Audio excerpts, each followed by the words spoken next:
Good evening, and welcome to the Ombudsman program. My name is Diane Welborn. I'm the Ombudsman, and I'm going to be the host for this evening's program. I'd like to introduce to you all the viewers, a man that's been extremely busy this summer. I have with me tonight to answer all of our questions and talk about programs, Cory Paul, who is the Executive Director of the Dayton area chapter of the American Red Cross. So with all that's been happening this summer, we'll swing back to that a little bit, but I know you've been a very, very busy man this summer with all that's going on.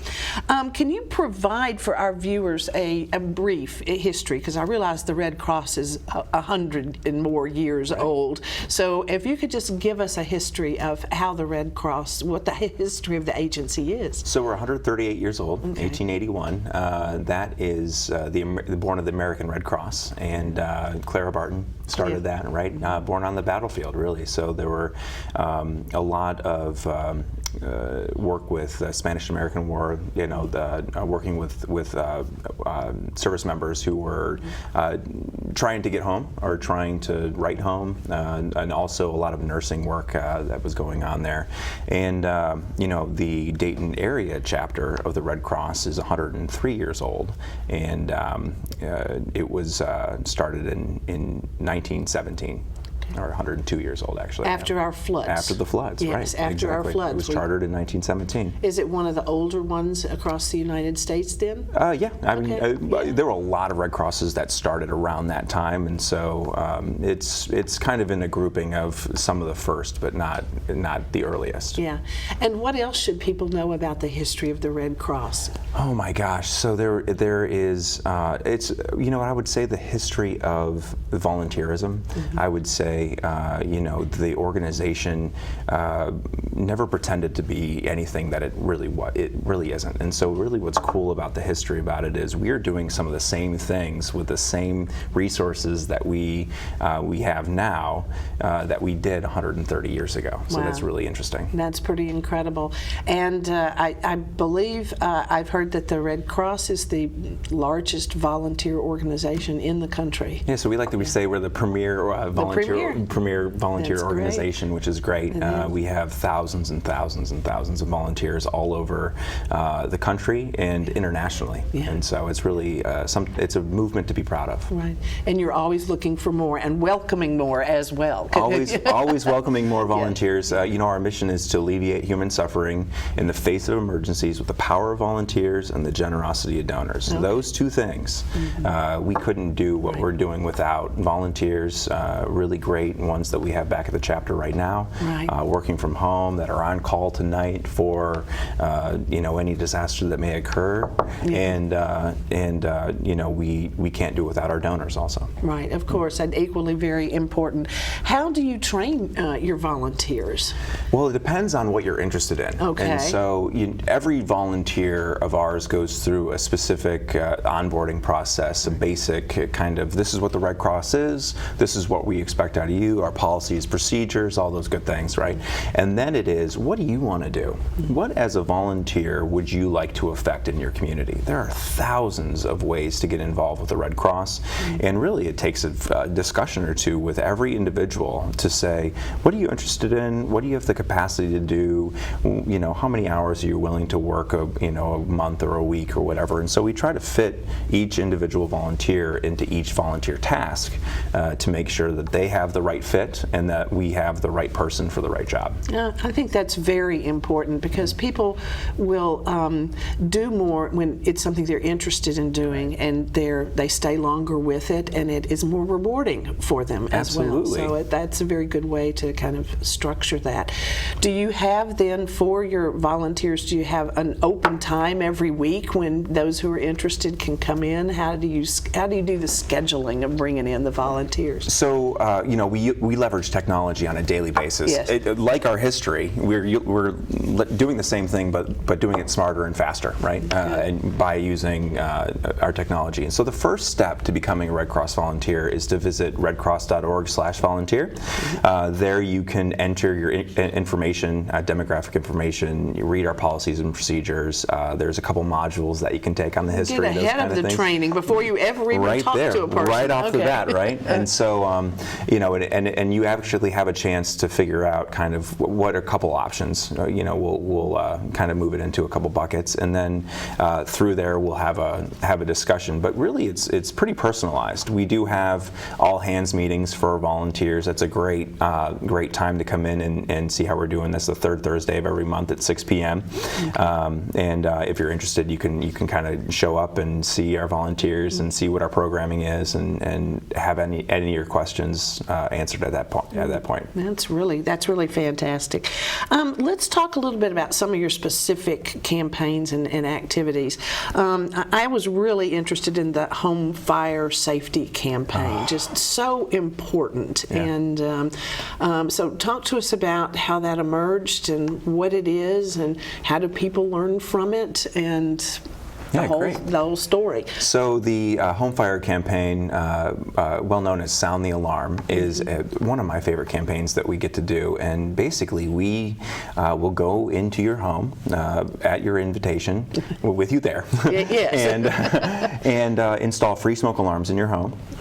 We will work with each family member on a couple tenets of home fire preparedness: keeping an eye on what you fry, always watch what you're cooking, having 2 exits out of every room, having a meeting space for your family, and then trying to think of what hazards and what other things might you want to be aware of in your home. And the home visit takes about 20 minutes. We have trained volunteers that will come into your home and work with you, install those smoke alarms. And it's free to anyone. There's no eligibility requirements. If you're interested in reaching us and having us come out to your home for Sound the Alarm, you can give us a call at 937-221-7540. Good.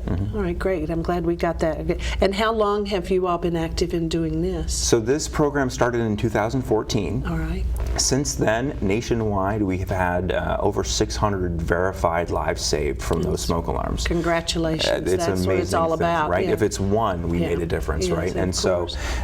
it gives me shivers as I talk about it, because it really is a chance for a volunteer with very little training to impact someone's life so specifically, and it has so much impact there. Right. And so we know that working smoke alarms cut the chance of a fire fatality in your home by 50% right off the bat. And so everybody who's watching this should be checking their smoke alarms after the program. After the program, go and check your smoke alarms. That's and then it. if they're not beeping, give us a call. Is there a common cause that I'm sure you work with fire departments all over our county and beyond our county. Are there certain causes of things that cause more fires? So let me ask you, what do you think the number one cause of fires in your house? I think it's probably cooking. It's cooking. It's cooking. It's But unattended I'm just cooking. guessing. Okay. All right. We go to the stove a couple times a day, right? And most people do at least once, usually for dinner. And so we see a lot of fires occurring from unattended cooking or cooking fires, and things that get a little out of control, or you had something around the stove that caught fire, those kind of things. Okay. And then we have other common issues: electrical fires. We have space heaters are always we tend to get a lot more fires in the colder months because people are home more, cooking more, but then also using space heaters and really overloading the electrical circuits in the home. So that's we typically see, but it could happen any time. So what are your trained staff that come out? What do they do in dealing with second floor exits? What's the latest trend on that? So we want to make sure first and foremost that there are smoke alarms on every level of the floor. So the basement to the attic, right? Okay. And we suggest to people that for second floors that if you can't get out of your window, there are ladders available that you can pick up at home improvement store, hardware stores, those kind of things. And really, if you have a room that you know that you can't get out, specifically for that reason or other reasons, then you may want to consider not having a sleeping space in that room, or just being extra vigilant about having the smoke alarms. And having a good plan, I would say, is the most important part. The smoke alarms are really important, but the most important part is having your family understand that when that smoke alarm goes off, you move and you act. And where to go. And where to go, and the plan, and who has the cat, and who, all those kind of things. So it really is it's a nice way for the family to kind of talk about what they would do when that smoke alarm goes off. Okay. And then your agency is very involved on the front line when a fire does occur, Yes. and when a family or an individual has to leave their property because it has been damaged by fire.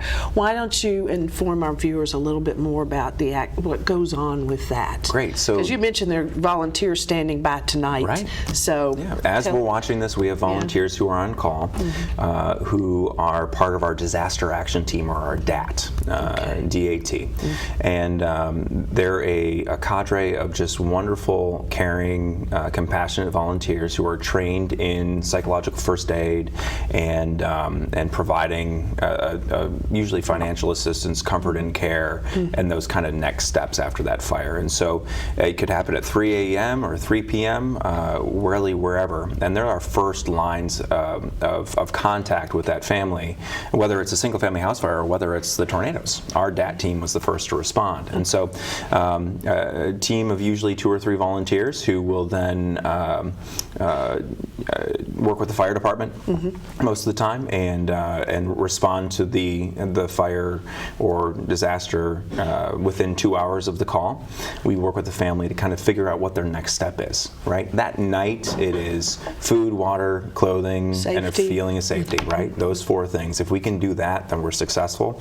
And then we work with that family throughout about 30 or 45 days throughout our casework process to connect them into other community agencies, work with them to kind of figure out their insurance, or work with them to kind of figure out what their next step is on that road to recovery. Okay. Well, how many families have been assisted this year to date? So this year was a big year, right, with the tornadoes, of and course. so that's lumped in to the fires also. But we had 1,503 cases from our fiscal year 19, which ended in June 30th, and so that count is accurate from that last year. Okay. Then I have a question I have to ask. Sure. The fire department, of course, is responding. They get the call and they go out there. Then does each fire department contact you, and then you call the volunteers? How does that network? Phones are standing by. Yes, really. How does that work out? So we have a great system set up where our partners are the fire departments, are the regional dispatch. They know us, we know them. We want to make sure that we are good partners to them, because their first job is to make sure the life safety and asset protection, right? They want to make sure that fire is out, the family's out, and then kind of take care of what's in front of them. So basically they'll call. We have a national dispatch number where each one of the fire departments in the dispatch has that number, and then they take that information, address, how many people are affected, just basic information, and then that gets relayed almost directly to our disaster action teams on call through a system where they actually can get a text message that has that information right there. They can say they're responding, they get in their car, they head to the address and meet the family. And so it's a pretty, we leverage technology, and so it's a pretty smooth, it's pretty smooth, but we can go back to the pencil and paper, taking a phone call too. So we want to make sure that we're just always ready for whatever could happen. Well, I really want viewers tonight to take away that this is a service that's provided without cost, right, that an expertly trained volunteer can come to your home and install smoke detectors and to assess your home for the danger of fires, and that is something that people ought to take advantage of. Absolutely. Yeah, it's a wonderful program, so that's good. You all are also known because of your history for providing a lot of services to the military. So maybe you could bring our viewers up to date. This might not be part of the service that the general public knows that much about. I don't know how broadly that gets out there, the assistance that's provided to military. Would you like to talk about that a little bit? I'd love to. Good. So first, my first thing to your viewers are, if there are military-connected families out there, veterans, service members, I want to first thank everyone for their service. I'm a service member. I served 6 years in the Ohio Army National Guard, and when I deployed to Afghanistan, my parents, my family, had our the Red Cross's Hero Care Network, the emergency communication number, on the fridge, ready to go in case something were to happen. So the main program with Service to the Armed Forces is our emergency communications, which is what we call the Hero Care Network. And basically it is a connection between your family at home and you, whether you're on weekend drill or whether you're deployed across the seas, or whether you're somewhere active duty on base somewhere in continental United States or wherever, worldwide. And basically, if there's anything that happens at home, like a birth, a death, an injury that requires some sort of your attention as a military member, you typically can probably go on Facebook, or you probably give a call to that service member, but depending on what they're doing, they might not be available. And so you call the Red Cross. 877-272-7337 is our Hero Care Network, and you give them basic information about what's going on, what the situation is. And now these are emergencies, and the Red Cross will then work with the family, work with the command of that soldier, sailor, airman, Marine, or Coast Guard, and work to at least notify them of the situation, and then possibly work to get them home to take care of the family or take care of whatever they need to.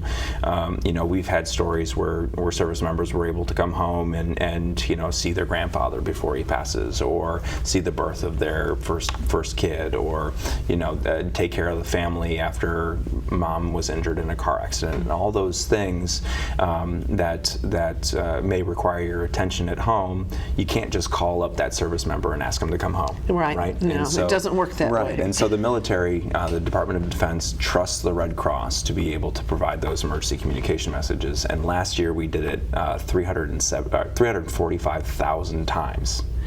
Nationwide? Worldwide. Oh, worldwide. Right. Isn't that amazing? Yes, it really is. Yeah. Mm-hmm. And so we have volunteers that will answer the phone, that will take that information and deploy that information to that command, and it works seamlessly. It's really impressive. Again, we're leveraging technology, and it's really impressive in how quickly we can get that message to a service member. And you have been at this for some time. This is a service that's been going for how many? A long years time. And years. Years and years. I have gentlemen and ladies that thank me for years and years ago when they got a message and they were able to come home, and it's a pretty cool thing to be a part of, because there's such a legacy, and there's such a trusted network of again, volunteers that are able to help people through maybe the worst call they get, right? Exactly. And the fact that the military trusts the Red Cross, and because of their volunteers, to get it right, and to get that done. What other types of things do you do for veterans or service people? Great. So we have volunteers who spend a lot of time at the Wright Pat Medical Center and at the Dayton VA. And so that's a part of our Veterans Affairs voluntary service. That's a volunteer opportunity, and you can do everything from like pushing the coffee cart around and just welcoming, being a nice presence, to we have licensed individuals who are volunteers that put in actual work at the medical center to offset some costs and to help as a volunteer, which is really a great thing. There also are what we call reconnection workshops, where really anyone can talk about their service, whether you're a spouse or a caregiver, or whether you experienced some trauma while you were overseas, or in your situation, or whether you're just out of basic training and you want to talk about your experience. And basically, we get military members together with a mental health professional, and it's just psychosocial education. Basically, it's talk about your feelings a little bit, talk about how we can work through some of the trauma, or how can I communicate this to my kid, or how can I work with my spouse about just coming home after a year's deployment to a foreign land. And so kind of working through that and doing that. It's a really great program. I really enjoy it. I actually went through some of those classes myself, so it's really nice to talk about. You've experienced it Absolutely, firsthand, absolutely. And do you also provide any financial assistance for veterans? So we work through the Hero Care Network. Okay. If we have veterans or service members that are in need of financial assistance, let's say the engine went out on the car and you need to get to work, or those kind of things. We work with the national aid societies, so the Army Emergency Relief Fund and the Navy Marine Relief Fund, and we have a very close tie to them, to where we can take that information about what your need is specifically, answer all the questions that we would on that application, and then shepherd that application through that for that financial assistance. And so it's a really great program for people to get back on their feet. It is. I'm being told that we have a caller that would like to ask a question. So we're going to turn now to the caller, and we'll hear your question, and then we'll get it answered for you. Please go ahead. You're on the air. Oh. This is not a good connection. Hello? I can barely hear you, but please go ahead. Yes, thank you for this program. It's wonderful. I admire so much the work of the Red Cross.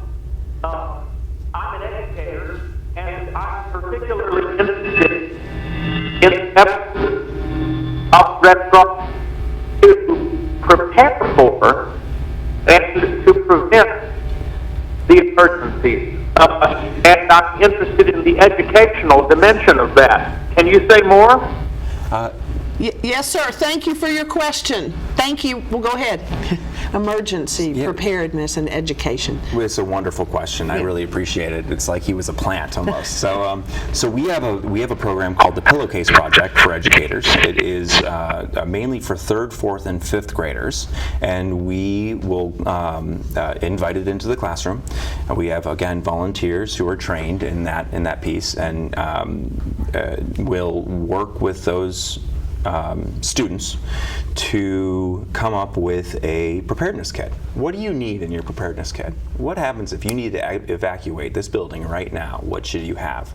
And so the simple things like water and food, a change of clothing, to things that you might not think of, like a first aid kit or a battery of flashlights, or a list of phone numbers written down. We have everything in our phone now, and if that was destroyed or lost, I'd be lost too. So having those phone numbers for those kids, and all the working through the preparedness piece. We also work with the students to kind of mentally prepare for what could happen. It's a very scary thing for your smoke alarm to go off and having to leave your home, or a very scary thing to hear those tornado sirens to go off. But we work with everyone to kind of take that deep breath and then act in a manner that's the right way to do it. And so the 3rd, 4th, and 5th graders, Pillowcase Project.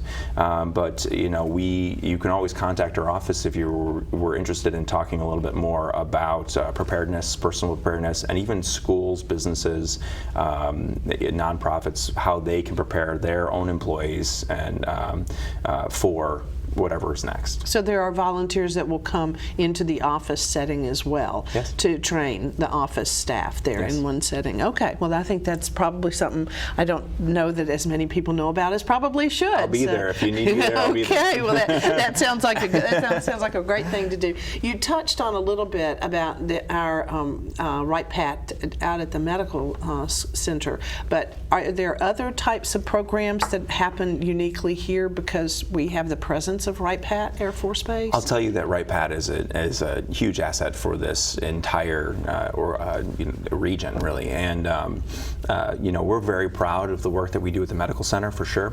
But we also partner with the USO to do the reconnection workshops. We have some runners at the marathon for the Red Cross, and so there's all kinds of different things that we can do. But mainly, it is those emergency communications. It is that financial assistance. We have airmen and women that come into those offices every day looking for those types of assistance, for sure. Okay, well, that's good that people know all about that. Let's talk then about some other types of training that you all do and certifications that you offer for people, and you really kind of have a wide number. So I'm just going to let you start rather than trying to go down a checklist and miss one of them. So we'll start with CPR, first aid, AED. I would say if anyone was looking to start off with taking classes or be a little bit more prepared in their home or office, CPR, first aid, AED, the basic class is the first thing that you should take. And that goes through basic first aid and cardiopulmonary resuscitation, both mouth-to-mouth and the compressions. And along with also using an AED. And so I think that it's important for everyone to have those skills. Even if you may not be the one administering CPR, at least you have a chance to know how that works. You can relay that information to 911. If something were to happen right now while we're in the studio, it would take emergency services about 4 to 8 minutes on average to get here, right? And before that happens, I would hope that someone in this room had CPR, first aid, AED to be able to at least start that kind of emergency service piece. If you're interested in taking CPR, you can visit us at redcross.org, take a class, or call us at 1-800-RED-CROSS and just let us know where you are, give us your zip code, and we can tell you where the next couple classes are going to be. We also offer that class for healthcare providers, so it's basic life support for nurses, CNAs, all the great stuff. So you might have it as a requirement for school or for work. This is a great place to get that done. We teach aquatics and lifeguard training, babysitter classes. I mean, there are a ton of those kind of classes. One class that I can specifically say is being offered also is the Stop the Bleed training, and so that's a little bit more high trauma situations, and along with CPR, first aid, AED, those two as a suite are really good for unfortunately kind of the modern world as we live in it.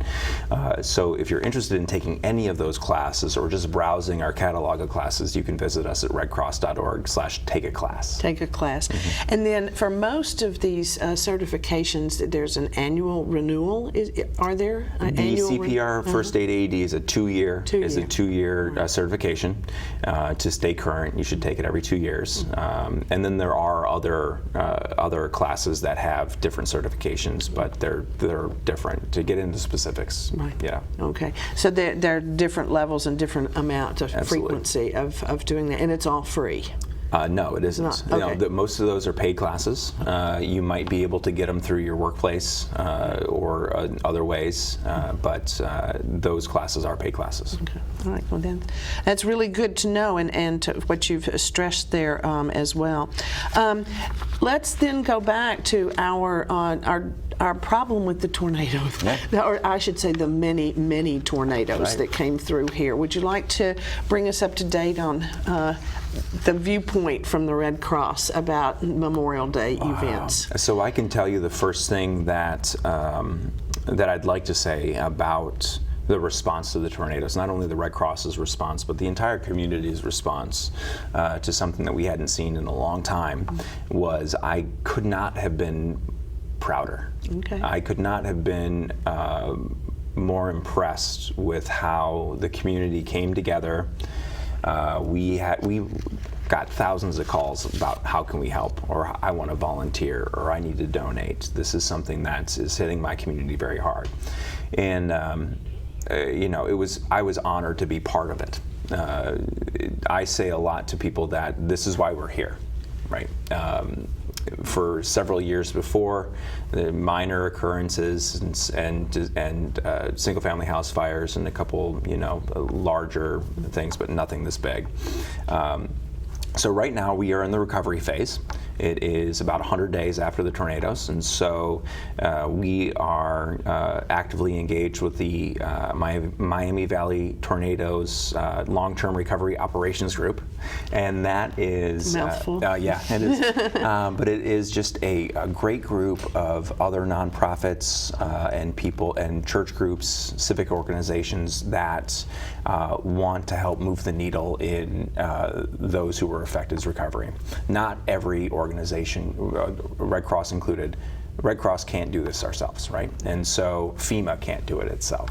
And so as we are all part of a small piece of a larger pie with the long-term recovery operations group, and so we're proud to be part of that, and working to reach out to those individuals who are affected for unmet needs and see where their recovery is and try to get people back to how they were before the tornadoes. But what were some of the first actions that Red Cross took when the tornado happened? So I can tell you that before the tornadoes even struck, we were watching that storm system move across Indiana. There were some warnings. There were some other spots of those kind of issues. And so we had volunteers who are really great at information and planning and situational awareness. Watch the news, listen to the scanners. We actually even have some volunteers that are Skywarn certified, so they know how to watch the sky. And so we were very ready for these tornadoes before they even struck. Well, that's important. I'm going to take a caller that has a question for you, and then we'll come back to that night. Okay, caller, I hope we can hear you. Thank you for calling in. What is your question, please? Well, I was wondering if he could talk a little bit about the coordination with the blood center. I was considering working through my church to do a blood drive, and I'm not quite sure. Should I call the Red Cross or should I call the Community Blood Center? Could he talk a little bit about that? We've got your question. We hear you. You're calling about blood donations and coordination with the Blood Center, and that's a great question. Thank you very much for calling in. We'll get an answer for you. Listen, thank you for taking my call. You're welcome. Great. First, I want to commend you for thinking of people in need. Since that question was happening, there were people that needed blood or using blood products. And so there is a huge importance to donate blood if you can. As far as this area goes, the Red Cross does have some mobile blood drives that happen in the community. You can visit redcross.org. redcrossblood.org, I'm sorry, to see if there are blood drives in your area. We are not the community blood center, but we don't compete with the community blood center, so we want to make sure that if you are interested in donating blood, that I can encourage you to do it however you'd like. If you'd like to set up a blood drive, I can't speak for the community blood center, but if you'd like to set up a blood drive, you can call us at the chapter, or you can call 1-800-RED CROSS, and we can talk about how many people you're expecting and when and where and all the details. Yes. But yeah, blood donations and utilization of blood products is very important. Okay, very good. Well, thank you for that good question. I didn't have blood down here to talk about. So now we're going to return to the night of the tornadoes and how people were already watching the skies and watching what was happening to the weather in the west of us. Right. And so please take it from there. Great. So we had volunteers actually call some of our potential shelters. And so we work very closely with church groups, civic organizations, high schools, middle schools, to identify places that could be used as a shelter. And we already know those. We already have them in the books. We already know how many people can be in those, whether they have a generator, whether they have a kitchen, how many bathrooms, all that good stuff.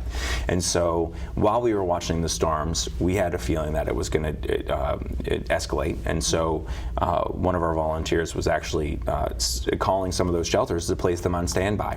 Hey, we have some weather that's coming through. It's looking like it could escalate, and we might need to use your space as a shelter. And so we already had those set up, but fast forward to after the last one hit, we worked very hard deploying volunteers to those areas, opening up those shelters, and making sure that the first people that were walking into those shelters had a smiling face and a hug and whatever else they needed. We have nurses that were on call. We have mental health professionals that were on call, shelter managers. Again, when a disaster occurs, it's food, water, clothing, and a feeling of safety. If we can do those 4 things within that first couple hours, then we're successful. And then we work with each one of those families to think about how can you not stay in the shelter anymore? What is your next plan? Do we have temporary housing, or do you talk to your landlord, or is there other places that you can go that you would be comfortable as we move through the recovery phase, for sure. We also had vehicles, what we call emergency response vehicles, or ERVs, with volunteers that were out in the areas in the neighborhoods, passing out water and food.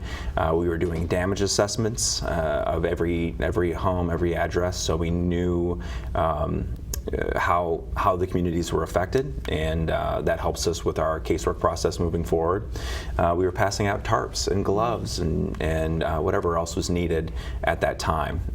But I can tell you the first couple days were a whirlwind for everyone involved, for the victims of the tornado, our clients, for our partners, for emergency services, search and rescue, and so it was again really humbling to watch from my position, for sure. What other community partners would how did they come involved and come to work? I mean, everyone has their own mission, so in this case, how did that work out for us? So there are some local nonprofit agencies that we work very closely with all the time. So the food bank was one of them right off the bat, and so making sure that when we needed water, we had water. And so we had that's a lot who of supplied the shelters. Right, and so in the shelters, we had distribution sites working very closely with the food bank, and so I have to kind of tip my cap to them. They were very responsive and very professional, really great at what they do, and so it was a great partner to work with. We also work very closely with the Salvation Army, making meals and getting out doing their own disaster work. Miami Valley Community Action Partnership, St. Vincent de Paul. I mean, there are so many to name. I'm going to miss one or two, but another really interesting part of the disaster is kind of the grassroots injection of a lot of different disaster agencies into the area. There were trailers that were coming from all over the place that had different kits and cleanup kits, and a lot of volunteers to just remove debris, and cut down trees and those kind of things. And so there is a formal structure, but then there's also this really great supportive network of grassroots, mainly faith-based organizations that have volunteers that do disaster really well or respond to disaster really well, and they just pick a neighborhood and go at it, really. So. Well, who assigned that neighborhood, for example? Who chose this neighborhood is going to be paired with this particular? It doesn't really happen that way, which is interesting, right? So disasters are messy from the beginning, and there are plans in place to make sure that the life safety and the basic requirements are taken care of, mainly through our shelters, through the food bank, through the emergency management agency, the fire department, police department, all those kind of great things. But then it is really where's the need, and we're here. Let's do it. And so it's really interesting to watch, and that happens all around the globe as disasters occur. And so it didn't happen any differently here in the Dayton area. Okay. Yeah. Did we have much disaster assistance coming from outside our community that came in, and who would you like to commend with respect to that? Oh, too many. Yeah, okay. I would say for a lot of organizations. Every church group, civic organization that have some sort of disaster work were here, and they were here for a while. Again, it was just really impressive to see. You don't have to call them and ask them to be here. They're here. They saw it on the news just like everybody else, or they had it part of their plan, and so most of the time they don't need to be requested. They just come, and it's a pretty amazing thing to be a part of. All right, it sounds like it really was, and I'm sure the people that benefited from all of that intervention remain grateful well past the trauma itself. About how many folks are you still working with to help them get reestablished? Right. Yeah. So we had 3,888 individuals that were affected by the tornadoes that the Red Cross provided some sort of assistance to. Now, that's not everybody. There were some people that declined assistance from the Red Cross. There were some people that went directly to FEMA. There were, they may have had caseworkers at Salvation Army that they were more comfortable with, and so it kind of, again, happens really naturally. And so that number is not everyone who was affected by the disaster. And so I can say that right now it is in the hands of the long-term recovery group that will work closely with FEMA, work closely with the Red Cross data, work closely with all the other organizations and all the cases that we started for each individual, and move them into a casework process where unmet needs are addressed through that process. And so I don't actually know the exact number of people that are currently in that pipeline, and I do know that the FEMA pipeline was rather large, and so there's no absence, or there's a fair amount of assistance available in the community. It is just knowing how to receive the assistance, know how to go about it, and then what organizations are best there to serve as you move forward. Well, I know you don't represent FEMA here tonight, but if you know a little bit, you know more about it than I do, so maybe you could explain that FEMA is not intended to replace everything that is lost. Right. Maybe you want to address that. I think that's a blanket statement for most organizations. Again, I said earlier that no one organization can do it themselves. The Red Cross assistance is not meant to replace X, Y, and Z. FEMA assistance is not meant to replace X, Y, and Z. And so really, the way to be successful and every family recovered wholly is to utilize all of the resources that are at the table, and to figure out whether if we're missing anybody. And so this is the time really that the community needs to come together and work positively for everyone that was involved. But again, no one organization can do it alone, for sure. And I know that there is the long-term recovery group that is getting started with its work, and maybe you could inform our viewers a little bit about how that structure is happening, how that's being set up. I mean, it already has been set up. What it's starting to do. Right. So there's an executive committee on the group, and then there also is a director of the long-term operations group, and then there's a community recovery piece. And so, for more information, you can visit MV Strong. So mvstrong.org. There you can sign up to volunteer in the community. There's a couple really great volunteer opportunities, not for the Red Cross, but for the group. Where they're moving furniture into people's new homes, or still doing some debris cleanup, those kind of things. And there you can also see what other resources are available, and just get a fair amount of information about how that's working. You can also work with United Way. United Way 211 has a really great database of all of the organizations that have been helping through the tornadoes, and that will help with a specific thing if you need it. And so those are two really great places to start if you're watching this and you have some unmet needs from the tornado. Those are two great places to start. So mvstrong.org or United Ways 211. Thank you. That's very good.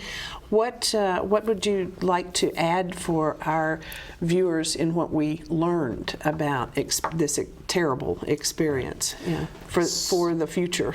So I can tell you that the one phrase that I heard the most after those tornadoes the first couple days was, "I never thought it would happen to me." And that's typical of most disasters that I've responded to. And so my hope is that everyone watching this will take a couple minutes to think about what they have in their preparedness kit, or whether you have a preparedness kit altogether, what plan your family has made to evacuate your home or shelter in place if you need to, and then how to remain informed. So I would hope that people use that experience from 100 days ago and just get a little bit more prepared. If you have enough water for 3 days in your home, you won't have to make a trip to another distribution site to pick up water. You already have it in your home. If you already have food that's non-perishable and ready to eat, you won't have to scramble to the grocery store like you see every hurricane, the empty shelves and those kind of things. If your family is aware of your plan, then you're not scrambling on the phone trying to get a hold of somebody as you're evacuating to a shelter. And so try to set yourself up to kind of think about what the worst case scenario would be. I know I'm fun at parties, I'll tell you that. Think about what the worst case scenario would be, and then how you would respond to that, how every member in your family would respond to that. And don't forget about your pets. So your pets need just as much water as you need, they need just as much food as you need, and so as you're creating your preparedness kit, take those lessons learned. What did you miss from those tornadoes? And then make yourself a little bit more resilient, make yourself a little bit more prepared. I think you're giving all of us a little homework from this from this conversation. Well, that's a good thing, though, to give people a chance to assess and to look back at maybe what they didn't have available. One of the things you just mentioned, I'd like you to elaborate a little bit more on how do you stay informed when you do have a natural disaster or even a family disaster like a fire. What do you mean about staying informed? So that's a great part. It's really knowing where to find your information, where to find trusted information. So a weather radio is the #1 thing that I would say is a really great thing to have. A battery powered, it's still going to play. It will alert when there's a watch, it'll alert when there's a warning, it will tell you exactly what you need to do, whether you need to shelter in place and stay in your home, or whether you need to evacuate the area immediately, whether you need to get into a basement, whether you need to do whatever. So I think the first thing is that weather radio, battery powered or crank radio, and then just have that available. But also using what we have in front of us. Our phones are great pieces of information. During the tornadoes that night, my phone went off. My phone buzzed because I was in one of the areas and it said, take shelter now, right? And so that's part of being informed, knowing what news stations you can turn on, or where, what streets are normally closed if there's flooding, or all those kind of things you just kind of want to be aware of. And that part of that is just what do you have in your kit? What medications do you take? What kind of things, what kind of threats are we seeing in the Dayton area that we should be responding to? Tornadoes, floods, transportation incidents, those kind of things. And so just really, you can go to redcross.org and look up how to make a kit and how to be informed, and it'll give you a list of things to look up and things to be aware of for the next time. Good. Yeah. And you have mentioned a lot about volunteers, which are such an important backbone of the Red Cross, and all of the different opportunities that you have and how easy it is to become involved and volunteer, and even some other entities that are working on the tragedies and helping with volunteers.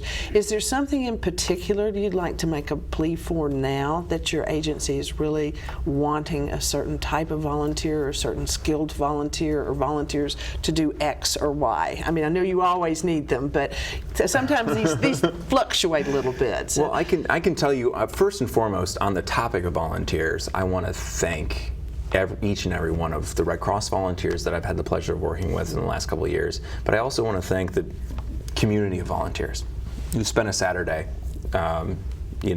clearing out some neighbor's yard, who took an initiative to volunteer for another organization because they felt compelled to do so. And so there are a lot of organizations out there that need volunteers, and the Red Cross is one of them, for sure. And so I can tell you that our disaster action team is probably a great place to start if you're looking to volunteer, especially around the disaster piece, if you're interested in that piece. If you're interested in giving a hug and giving a piece of comfort to someone who's just having their worst day, this is for you. If you find pleasure in answering the phone and just being a smiling face at the chapter office, that's a volunteer opportunity. So there's tons of volunteer opportunities. Really, we need them all. But it's important to make sure that there's a right fit. And so the patience while volunteering, I think, is really important. Finding your niche, finding what you like to do is really very important. And if it's not with the Red Cross, then with any other organization, that's fine. But if you choose the Red Cross, then know that you're part of a humanitarian movement that's just a worldwide helpful place. Yes, it certainly is, and does a lot of good. And it sounds like with all the volunteer opportunities you have, that there really is something for everybody with your agency. So that's wonderful. Now, what have I not asked you that you think people should know about? Oh my gosh, that's a great question. So donors. So I can tell you that financial donations. Financial donations. Important for every organization. Is important for every organization. From everything from keeping the lights on to providing financial assistance to those who need it. And so right now we're in the midst of Hurricane Dorian. We have volunteers from the Dayton area right now that were deployed to South Carolina, Florida, North Carolina. We're watching the Bahamas very closely. We're providing assistance from this area to those damaged areas. Just like when we had the tornadoes, there were people from all over the U.S. that were supporting the Dayton area, right? And so if you're interested in making a donation, you could visit redcross.org. You can call 1-800-RED-CROSS. You can text a Red Cross to 90999 to have $10 taken off your phone bill. But really, it's an important part of the work that we do is thanking our donors and making donating to this humanitarian effort as easy as possible to everyone who's watching this now. And if you can compelled to donate to support our volunteers on ground, our humanitarian mission, it's really an impressive thing to do. Mm-hmm. Very, very good. And do you know about how many volunteers you have in this Dayton and Greater Dayton? Because you cover three counties. Three counties. Okay. So Montgomery, Greene, and Preble counties. We have nearly 400 volunteers that are on our roster right now, and that fluctuates as the seasons change and as people come and go. I mean, and then as disasters happen, we ramp up volunteers. So during the tornadoes, we had 674 volunteers that were involved in that in the Red Cross response there. Mm-hmm. And so again, it fluctuates as there's need, as there's interest, those kind of things. Yeah. And it's good to, is there anything in particular you would highlight for senior volunteers who may not be able to wield the chainsaw anymore in an emergency, but they're able to, they want to be involved and to do other things in addition to financial donations? Some of our best volunteers are retired, senior volunteers who have a lifelong of experience in the working community or lifelong of experience volunteering or doing whatnot. And so we find a lot of pride working with our senior volunteers because they're available, they're ready to work, they're kind, compassionate. It's amazing. And so there, again, most of our volunteer opportunities are available to really anyone who's interested, and we will make sure that, again, individually we'll have that discussion on what you can do, what you can't do, what you want to do, what you don't want to do, and we'll figure out what best place, whether it's the disaster action team at 3 in the morning or whether it's at Wright Pat pushing the coffee cart around and saying hi to some veterans getting their care. Good. We are about to run out of time here, so first I want to thank you very much for coming tonight and to informing all of our viewers about what the Red Cross has done and is doing and is offering for volunteers. I want to thank you for all of that. Then I want to give you a chance if you have any closing remarks, if there's anything you want to add. Oh, wow. So I'll tell you that, again, I'm just very proud to be part of this humanitarian network. Working with volunteers every day is the epitome of humanitarian work, and so I am honored to work with a lot of these people, and we've gone through a really hard time in the past 100 days, and we were very available, and a couple sleepless nights here and there, and a lot of absorbing human pain and emotion, right? And so I just have to say that I'm very proud of the work that we do, and that's really just mainly due to our volunteers and our donors. Yeah, that's good. Well, I think our community is proud too. Yeah. So thank you very much. And I'd like to thank the viewers. That's the end of the program. Thank you.